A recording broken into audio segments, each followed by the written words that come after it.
అన్నం వాల్చిన గంజి ఇది. సో ఈ గంజితోనే ఇప్పుడు ఒక రెసిపీ ప్రిపేర్ చేసుకుందాము. అన్నం వాల్చిన అంటాను నేను ఎక్కువ మట్టికి. ఒకరు కామెంట్ చేశారు అన్నం వార్చిన గంజి అనాలంట. సో ఏదన్నా అవ్వనండి, నేనైతే ఎక్కువ అలాగే అలవాటు అయిపోయింది, అలాగే పిలుస్తున్నాను. Thanks for the comment. And ఈ గంజిని ఇలా ఒక బౌల్లోకి వేసేసుకున్నాను. ఒక ప్యాన్లోకి వేసుకొని పొయ్యి మీద మరగడానికి పెట్టాను, ఎక్స్ట్రా నీళ్ళు వేసి.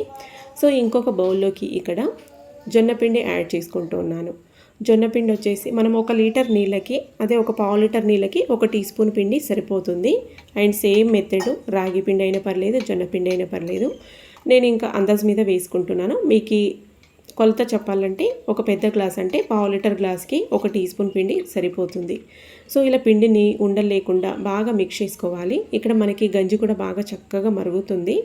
అందులో రుచికి సరిపడా ఉప్పు వేసాను. ఉప్పు ఆల్రెడీ మనం అన్నంలో వేసి వార్చింటాం కాబట్టి చూసి వేసుకోవాలి, మళ్ళీ ఎక్కువ అవుతుంది, కొంచెం చూసి వేసుకోవాలి. సో గంజి బాగా మరుగుతున్నప్పుడు ఇప్పుడు ఇందులోకి మనం మిక్స్ చేసి పెట్టుకున్న ఈ జొన్నపిండి మిశ్రమాన్ని వేసుకోవాలి.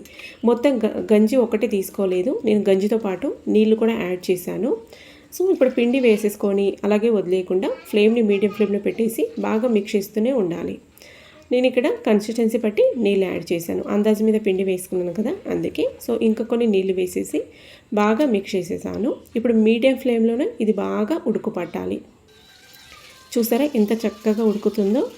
సో ఇలా బాగా ఉడుకు పట్టాలి. దీన్ని మళ్ళీ ఇలా ఉడకనికి పెట్టి మీరు పక్కకి పోవద్దు, మళ్ళీ పొంగిపోతుంది. జావ ఏదే కానీ బాగా మంట కొంచెం ఎక్కువ అయిందంటే బాగా పొంగిపోతుంది అన్నట్టు. సో ఇలా చక్కగా ఉడికించుకున్నామంటే ఒక ఉడుకు సరిపోతుంది. ఇంకా స్టవ్ కట్టేసేసి తాగే టైంలో ఇలాగ అందులో పెరుగు వేసేసుకొని బాగా మిక్స్ చేసుకోవాలి. సో ఇది మా బాబుకు ఒకటే నచ్చుతుంది, పాపకు అస్సలు నచ్చదు. తనకి కావాలి అనుకుంటే మళ్ళీ బెల్లము ఏదైనా వేసి చేయాల్సి ఉంటుంది. సో ఇంకా మా ముగ్గురికి ఇలాగైతే చేశాను. వాళ్ళకి గ్లాసులలో వేసి ఇచ్చాను. ఇది నా చిన్నప్పటి మెమొరీ. ఇది మా తాత నానమ్మ వాళ్ళు ఇలాగే తాగేవాళ్ళు. సైడ్కి కొంచెం చింతకాయ పచ్చడి అలా పెట్టేసుకొని ఉల్లిపాయ ముక్కల్ని లేదా మామిడికాయ ముక్కల్ని అలా వేసుకొని ఈ సమ్మర్లో ఇలాగే తాగేవాళ్ళు. వాళ్ళని చూసి మేము కూడా తాగేవాళ్ళము. సో అదైతే గుర్తొచ్చింది. ఇలాగైతే తాగేసాను. టేస్ట్ అయితే సూపర్ అండి. అండ్ హెల్త్ బెనిఫిట్స్ కూడా చాలా ఉన్నాయి ఈ జొన్న పిండిలో. నచ్చితే మీరు కూడా ట్రై చేయండి.